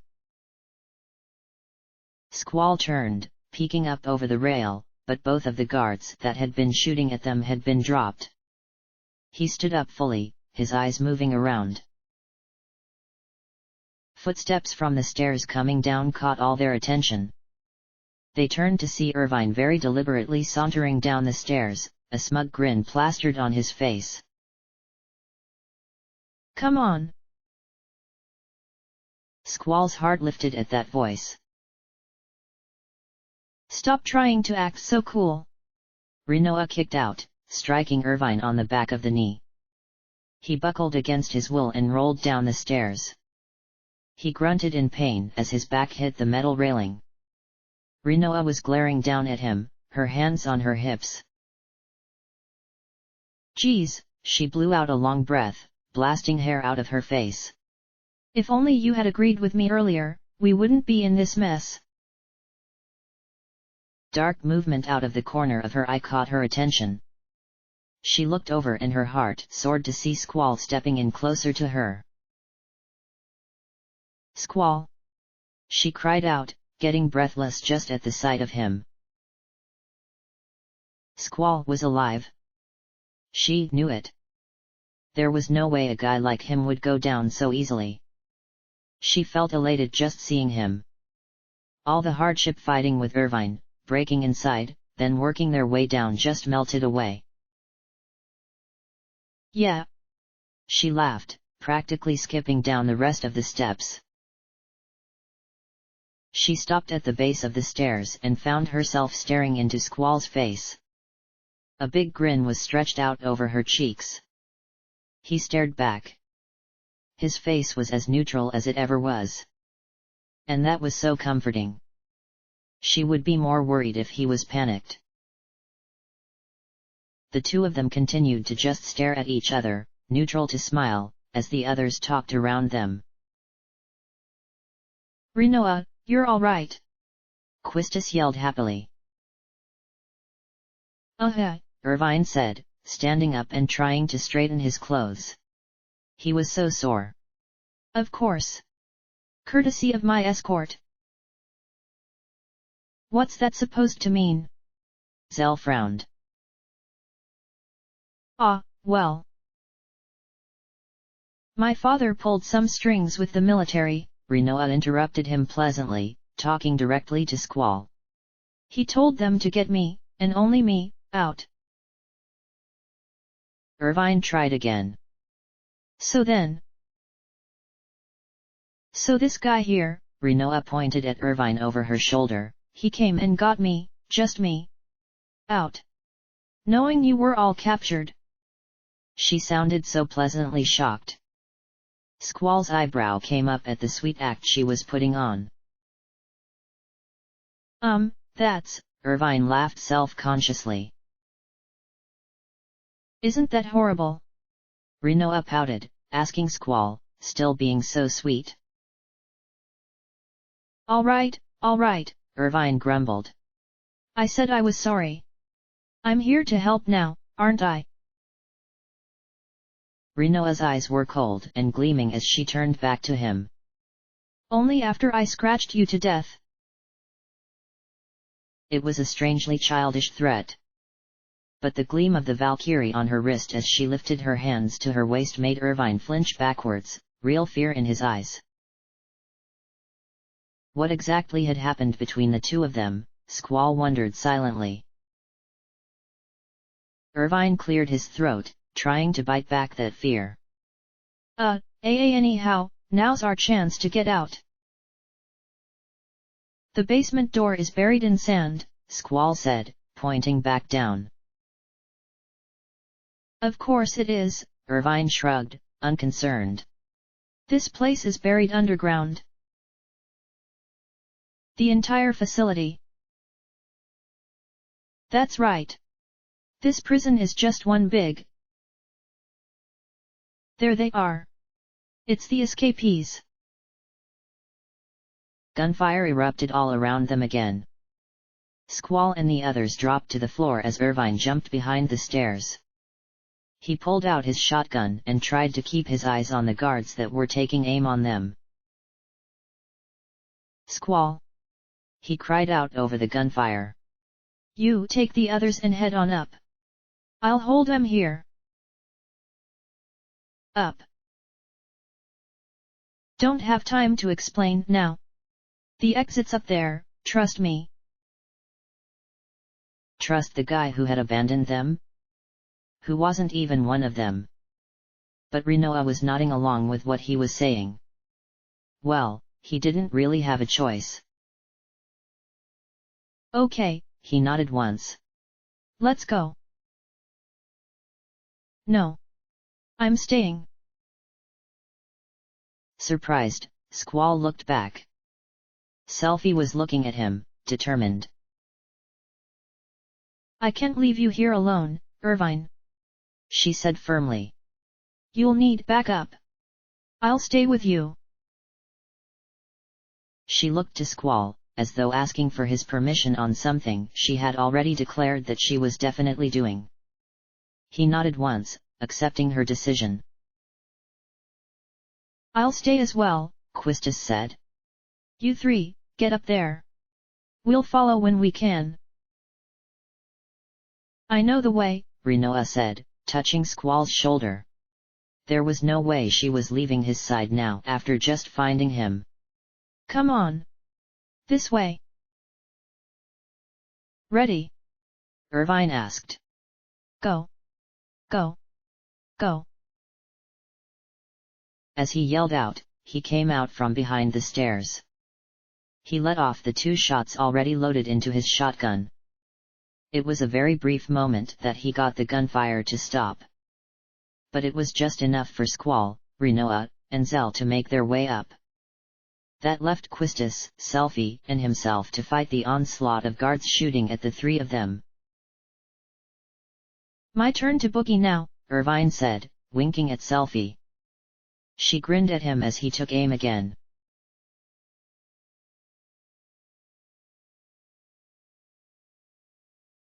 Are they gonna be okay? Zell asked, peering over the side of the rails. He cried out and jumped back when a stray bullet fired up from below. We're just going to have to trust them, Rinoa said, standing a bit close to Squall. Was it just her, or did he seem really rather tired? He was even more quiet than usual. Let's go, Squall said, indicating with his head. We've got to get out of here. Zell nodded and followed him up. It was a long ways to the top. Squall kept his groan of pain internal at each new step. The bones he had fractured in the interrogation chamber were aching, their damage beyond the scope of the cure spell.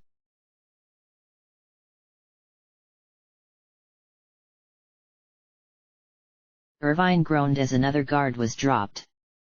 And yet another took his place.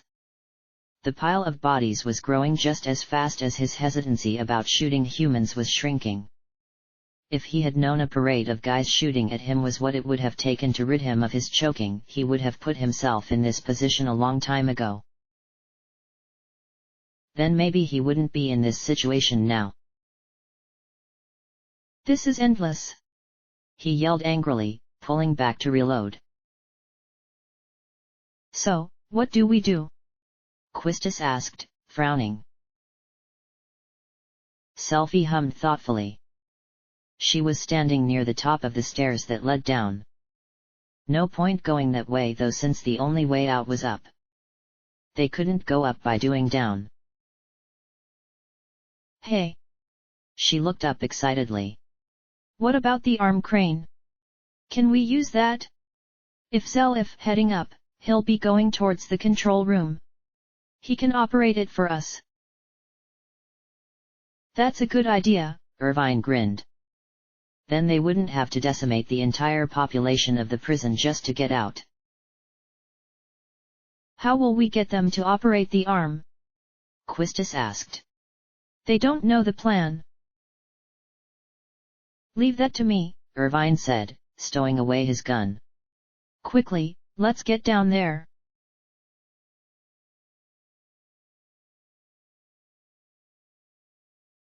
OHH. Zell yelled as they ascended the last staircase and found themselves in the upper control room. A room that had sunlight streaming inside from the wide open door at the far end. He was actually kind of mad to think that if he had just taken that one last staircase they would have been gone already. We're out, baby. Rinoa nodded excitedly as they walked forward. Fresh air tasted so much better for knowing that the others were enjoying it with her. Squall squinted into the bright sunlight as they stepped onto the other walkways. Prisoners may not go beyond this point. You will be terminated. Ah, crud, Zell sighed. It's never easy. They're coming, Squall said. They were charging from the opposite end of a long walkway that connected to a second building. A superior officer in the Galbadian military. 2 mechs with mild flight capabilities and what looked like missile packs on their backs. Rinoa tossed back her hair. Let's just get this done and get out of here. You're not going anywhere, the soldier yelled, aiming his gun at them. Squall's eyes flashed icy blue. Diamond dust. The explosive blast of ice took down the soldier easily. Shiva was getting more powerful. The 2 mechs, however, remained unaffected. Slow. Rinoa threw out her magic next. The spell slammed into one mech, slowing its movement down to a crawl. Before she could get to the second one, it was already on them. This one's mine, Zell announced, jumping into its path. Ifrit, give me hot one. The mech was zooming in fast. Zell's fists were burning. The explosive, fiery blast when his fist slammed into the oncoming chassis not only stopped the mech dead, it sent its circuits into a tizzy and the confused bot kind of hovered awkwardly in place. Laughing, Zell jumped onto its back. Groaning at the pain it exacerbated in his ribs, Zell grabbed the pack panel and ripped it open. The meshwork of wires and blinking lights lit up his face. Hey, these look important. Giggling to himself, Zell began ripping out the cords. Meanwhile, Squall was stepping forward to deal with its slow-moving twin. Wait. Rinoa reached out and put her hand to his chest. She smiled. Allow me. Squall raised an eyebrow, but he didn't question her as he stepped back. She beamed appreciatively as she walked forward into the path of the very slow mech. If she couldn't deal with a mech that was almost on rewind, she would be disappointed in herself. Okay, Diablos, Rinoa stretched her neck. Let's try out some new stuff. Thunder.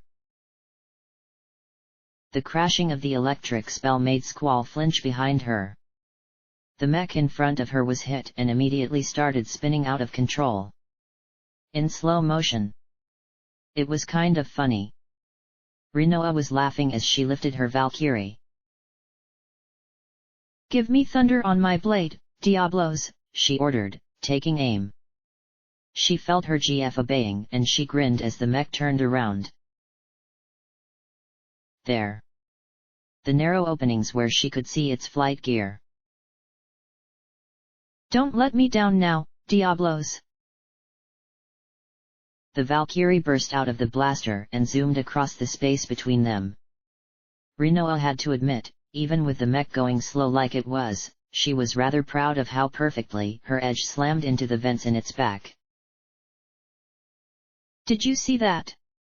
Rinoa asked, bouncing in place as she looked back as Squall. Don't turn away until you know it's dead, he told her, leaning against one of the pillars on the walkway. It was a small kind of rest. It was the best he was likely to get. Right. She turned back dutifully and hit the recall on her blaster. A strange, cringe-inducing grinding noise came from the mech as her Valkyrie tried to escape. The mech was slamming into the ground, its flight capabilities shot. In slow motion. Oh, come on. Rinoa growled, pressing the return again.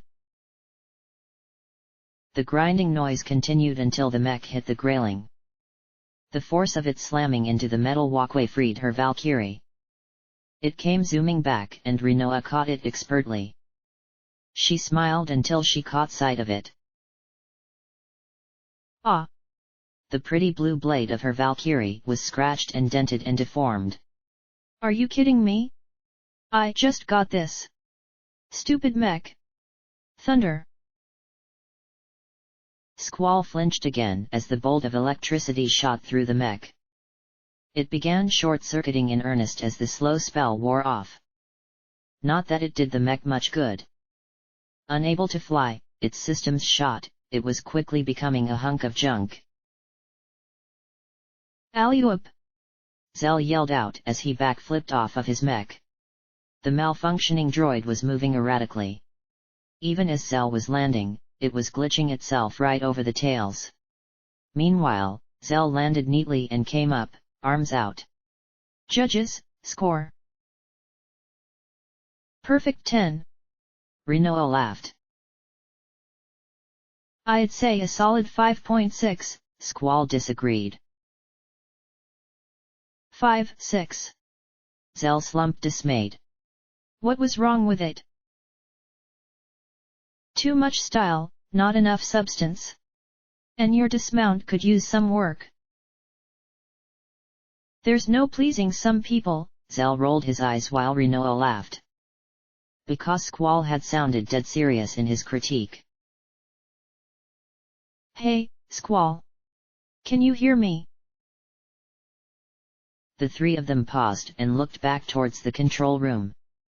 The obvious mechanical quality of Irvine's voice told them that he was calling over speaking. Zell and Rinoa shared a look as they walked back inside. Irvine, from the other side of the speaker, kept calling out. Hey! Hey, you guys! Quistis's voice filtered through. Is this what you meant when you said leave it to you? What if Squall and the others have already gone ahead? I can hear you, Squall said, approaching the console. See? I told you we'd be alright. They could practically hear Quistis's deadpan stare through the intercom. Squall, go ahead and operate the arm to bring us up. How? Yo, leave that one to me, Zell grinned, stepping forward. He moved up to the console and walked Irvine through his end while he manned the controls. Squall stepped back to let him do so and found himself standing beside Rinoa. She grinned at him. So? How'd I do against the mech? Besides the premature celebration? I'd say a solid 6.5. Yes. Rinoa punched the air. That's what I'm talking about. Zell, I scored higher than you. What does Squall know anyway? Zell frowned, pulling a lever on the console.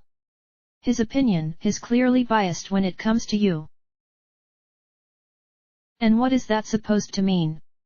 Squall asked, one eyebrow raising as Rinoa suddenly found the floor fascinating.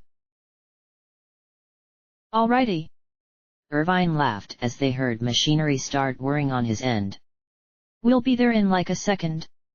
Just wait right there. Quistis spoke up. Did it move this slow before? No. Selphie said. So what? Irvine asked, clearly unbothered. What's the rush? Looks like they'll be just fine, Rinoa said, smiling at Squall. He nodded once. Come on. Rinoa pulled gently on his sleeve, as close to his hand as she dared go.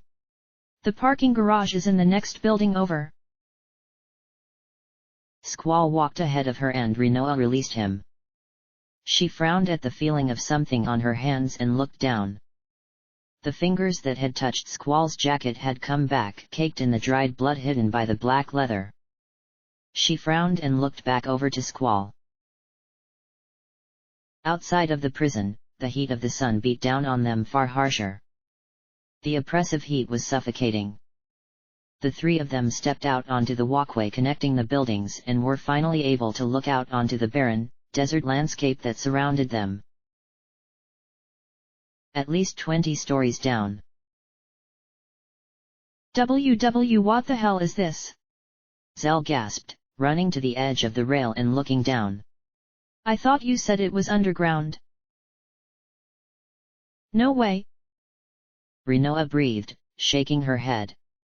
It wasn't like this when we came in. I swear, we were right on the sand. Squall walked closer to the rail as well, but he didn't look down. He looked over to the building they had just come from. The spiral shape of the walls. The dirt caked against the hull. Look, he pointed. It's a giant drill. All three of them are giant drills. Great, Zell threw up his hands slightly. Now what? We still can't go anywhere. Let's just head for the parking garage for now, Squall said, indicating with his head. Zell sighed and put his hands in his pockets as he walked over. I swear, if there's another set of mechs over here, I'm not fighting them. That's all on you too. Rude. Rinoa said, sticking her tongue out at him. Leave him be. He's just tired. Squall said. So are we all. That's no reason to be rude. He's injured as well. I know. I was there. And you're injured too. And I swear if you say I'm fine I'm punching you. In fact, that's the new rule. You tell me you're fine and I punch you to demand proof.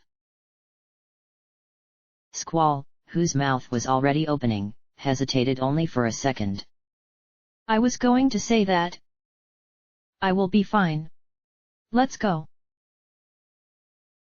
That is not a loophole. Rinoa told him, moving forward ahead of him. You really need to learn how to take it easy, Squall. You're going to collapse one of these days because you can't admit you need rest. This has been a harrowing ordeal for everyone, especially you. She trailed off as she looked down at her fingers where the stains of his dried blood remained. She almost didn't want to know where it came from. She was pretty sure she already did. Squall. He raised an eyebrow at her suddenly tiny voice. Did they really torture you? The word came out as a whisper. She couldn't bring herself to say it at full volume. Squall didn't respond to her. Which was more than enough confirmation. She felt a shiver go down her spine at the thought. Who did it? Does it matter? Squall, tell me. She was pretty sure she already knew. She wanted to hear him say it. Partly it was one of the wardens of the prison, he started, delaying the inevitable. Mostly, it was Cypher.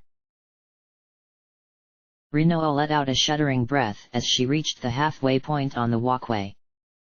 She knew what he was going to say. She desperately wished he wouldn't have said it. She couldn't even accuse him of lying. He wouldn't lie to her like that. Especially not about this. She was shivering despite the heat. Squall didn't know what to say to her. He should probably say something though, right? The hissing of machinery stopped him and he looked back over his shoulder as Rinoa continued on. His eyes scanned the area for a mech but he didn't see one. Then the alarms went off and Rinoa and Zell froze as well. What's that? Zell asked, turning this way and that. A low steady rumbling started under their feet. Rinoa and Squall both looked down at the walkway that was starting to tremble. Zell was backing up, almost at the second building. Guys, he said, casting his gaze around. Rinoa, run. Squall ordered as the rails dropped away. She obeyed without thinking, without looking back. She sprinted towards the second building right behind Zell. Squall was stepping backward, watching as the metal tiles started separating, zooming away from him. He was left with no choice but to turn on his heel and run backwards. Dust started clouding the air as they heard the massive, grinding sound of tons of sand being displaced beneath them. The drills were burrowing down. Squall! He heard Rinoa call out his voice. He was breathing hard, as he reached the other side, and frowned as he realized the doors had been sealed on this end. With the amount of dirt being kicked up, they were starting their own sandstorm. He could already feel it scraping painfully against the exposed skin of his face, neck, and chest. Squall! Get inside! Zell roared out over the storm. Damn! He turned back. No choice at this point. It hurt his cracked bones to the point of near torture. It didn't quite measure up to throw himself down against the thin metal bar that was all that remained of the walkways. His own body weight was torment on him right now as he started swinging across the bar towards the other side. There he is! He heard Rinoa yell out. Get inside! Squall ordered her, regretting the action immediately as he got a mouthful of sand. Hold on! She called out, and it didn't sound like she was talking to him. Squall, over here! Hurry! What did she think he was doing? Hein, what he wouldn't give for a cura spell right now. Squall didn't see the other end of the walkway. By the time he got there, the dust was too thick in the air and he had to shut his eyes or risk shredding the delicate lobes. He was holding his breath to avoid dragging in a lungful of sand and his chest was screaming in pain. Then a pair of soft hands were grabbing for him. Cloth was placed quickly over his mouth and nose and he took in a deep, grateful gulp of air. A second pair of hands grabbed for him and helped haul him up and onto the walkway. From this end, the doors weren't auto-locked. The two of them guided him inside and Zell slammed his hand on the button to seal them in. The wind and sand died abruptly, but the sound of the drills digging didn't diminish at all. Coughing, Squall took hold of the wrist, pressing the cloth to his face and moved it down. His eyes, crusted with sand, opened to see Rinoa wiping at her own face. She had been using her duster tail as protection but had given it up to him at the last second. Both of them were coated in a thick layer of itchy sand. Thank you, Squall said, his voice hoarse. She nodded and continued trying to wipe sand from her eyes. You okay? I'm fine. He couldn't help it, he chuckled when she gently pushed her fist against his shoulder, punching him for speaking the forbidden words. Just a little sandy, he corrected, running his hand through his hair and creating an waterfall of sand that was forced from his brown locks. I hate this place, Zell said, leaning back against the wall. I got sand all up in my... Thank you, Zell, Squall cut him off quickly while Rinoa laughed. That was way too dangerous, she said, trying to dust herself off. She didn't imagine that she was going to get to luxuriate in a nice, long bath for a good while. Yeah, Squall nodded, agreeing with her. Damn, he hurt. All over. How long is this gonna take? Rinoa asked. Shouldn't take too long, Zell answered. Mostly the sand is just a big hazard. Come on. Garage is this way, right? Rinoa nodded and took point on leading them over there.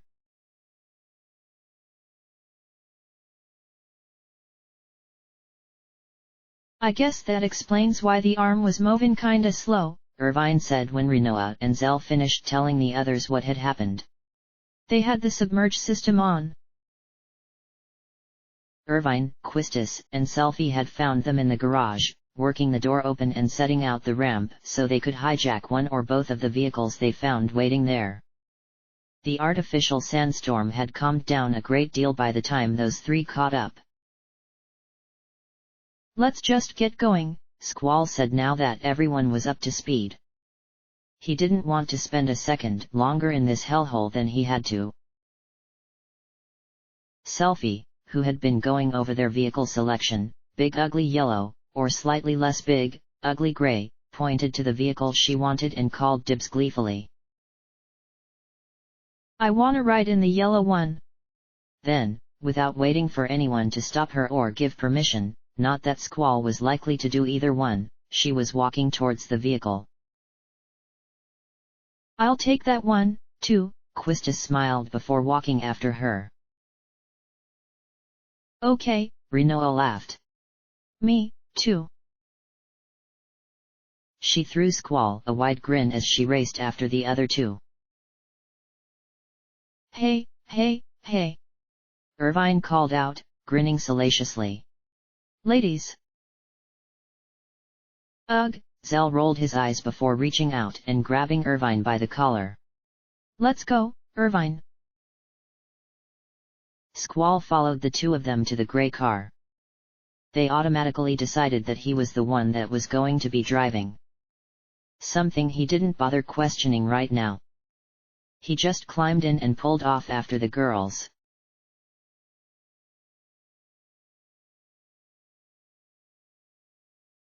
Squall was all too ready to get back to Balam. He wanted to wash off this thick layer of sand, sweat, and blood from his body desperately.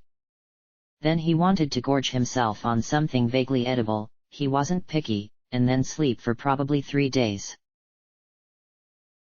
Those plans fell apart rather quickly when Selfie's vehicle ahead of theirs jerked to a stop at a fork in the dirt roads dug out by the years of Galbadian vehicles passing through.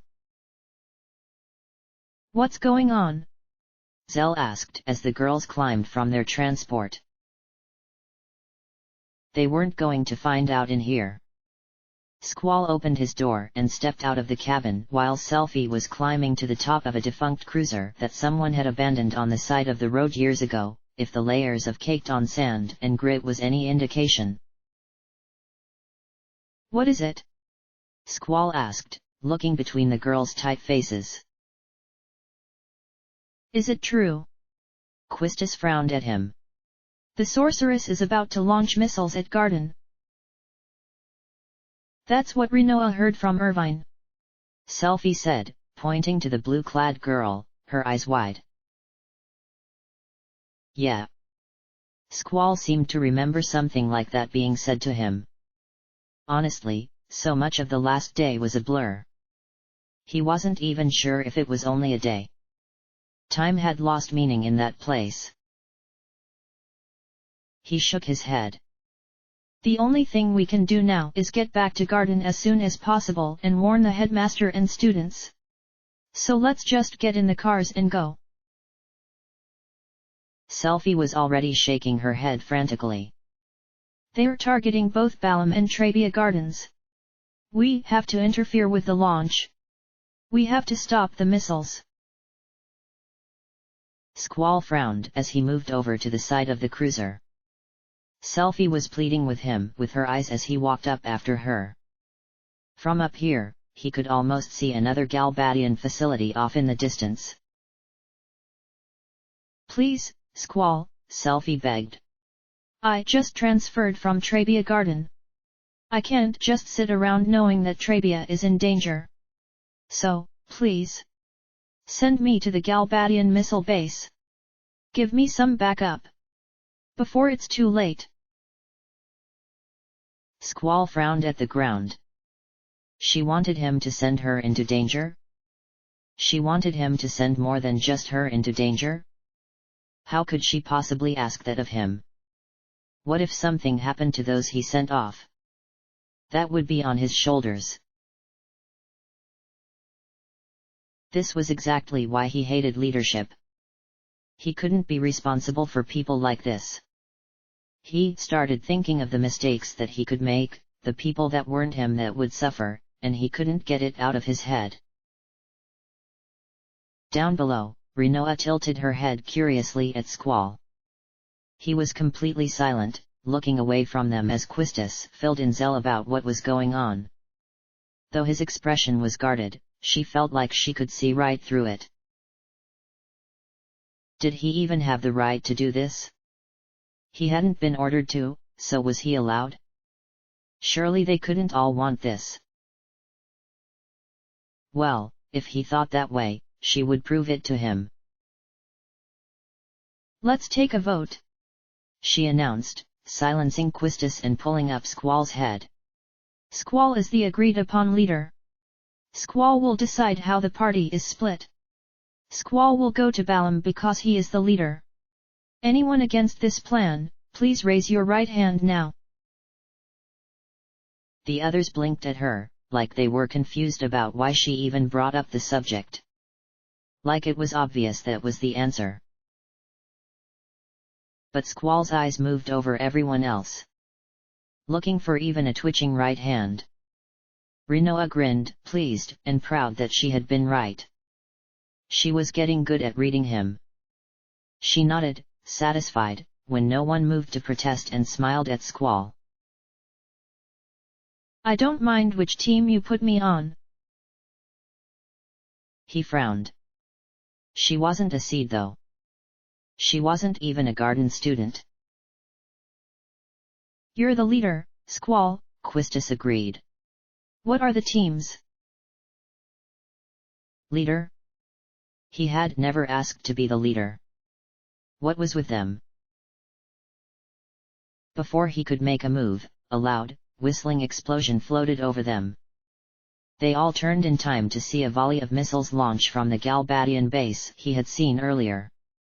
Selphie's knees collapsed as the smoke trail behind the missiles spread through the air. I heard they were hitting Trabia first, Irvine said softly, and then Balam. Squall looked down and frowned at the broken expression on Selphie's face. Like the entire world had just collapsed around her. Even if they hadn't stopped the cars, there was no way she could have gotten to the missile base in time to prevent that launch. She could do nothing. And knowing that did nothing to ease her mind. Trabia, she whispered, looking off after the missiles. I'm sorry. I couldn't stop it. Her head collapsed down as the others looked away uncomfortably.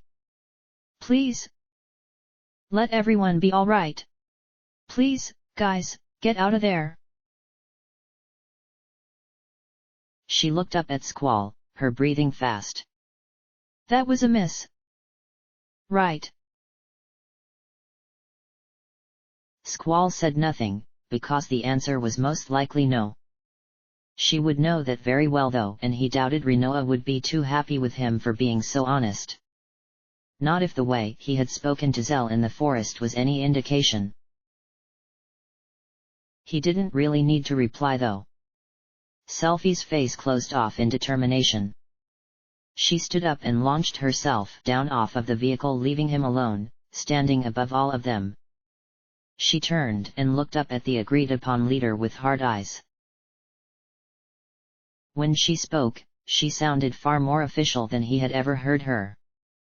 Squall, we have to report to Balam. I'm on the missile base infiltration team. I have to be. They launched missiles at my Trabia. So, Squall, who are you taking with you? Come on, Squall! Zell cried, shaking his fist. You have to decide, Squall. Quistis told him in full instructor mode. Squall, think carefully now. Rinoa told him gently but firmly. Okay, that was it. He had had it up to here with this leader thing. All right. All right. Fine. He would choose already. His eyes moved over the gathered group, his mind quickly listing off their unique strengths and weaknesses. All of them were looking back at him with implicit trust and acceptance, even Irvine and Rinoa for reasons he couldn't imagine. Selfie as leader for the missile base team. Judging by the way that Irvine's eyes kept glancing over to her, Squall imagined that he would want to stay with the spunky little girl. His deeper, more personal knowledge of Galbadian laws and culture might help her. So she would take Irvine with her. That team would need a level head though. So Zell was definitely out. Though he had helped them escape, Squall still didn't trust him to be able to be sneaky and discreet. Quistis, on the other hand, was great for such things. And, with her experience, she would be able to make up for what Irvine lacked as a non-seed. Zell, who kept looking off to the east where Balam stood, clearly didn't want to go to the missile base even slightly. As far as being loud and able to tell people to evacuate if necessary, he would probably prove valuable. And Rinoa would stay with Squall, of course. Selfie, you'll take Quistis and Irvine with you, he said at last. Immediately, Irvine was walking closer to Selfie, relief obvious on his face. Quistis moved just a bit closer as well and nodded at her former student. Rinoa, Zell, you two are coming with me. Rinoa beamed and walked closer to him as he climbed down from the vehicle. His sore body complained at the thought of being forced to keep going, but he had little choice at this point. He would rest when he had the chance. Just push forward for now. Selfie and the others had moved closer to the yellow transport. Zell was near the grey one. Rinoa waited for Squall to come down before following him over there as well. Squall looked at the gathered group before him and frowned slightly. Was he sure about this? He could be sending them off to their deaths. Selfie and Quistis were seeds. They knew the risk involved in all missions. And Irvine had aligned himself with them over his home country. He knew danger as well, being trained at a garden. Still, it was no easy feat to send them off. This mission is not like any other, Squall told them softly. It's not an order or a request from anyone. If you don't want to do it, I'll understand. You can say no, and no one will judge you for it. Come off it, leader, Irvine grinned at him. We're going. Quistis nodded as Rinoa smiled at him from the corner of her eye. Well, he tried. Selfie, do you have some kind of plan? She hummed thoughtfully before reaching out and touching the yellow jeep. I think if we take this Galbadian army vehicle, we should be able to make it inside the base. But that's about it. I'll have to think of the rest once we're inside. Do you think that'd be okay? Squall frowned, because he honestly didn't know. He still wasn't entirely certain about them splitting up and sending those three off to possibly get hurt. I'm sorry, Selfie shook her head quickly and smiled at him. I mean, thanks. Now there isn't much time. You better hurry to Balam Garden. Squall nodded. I'll see you there. Count on it, she promised, beaming. End of chapter.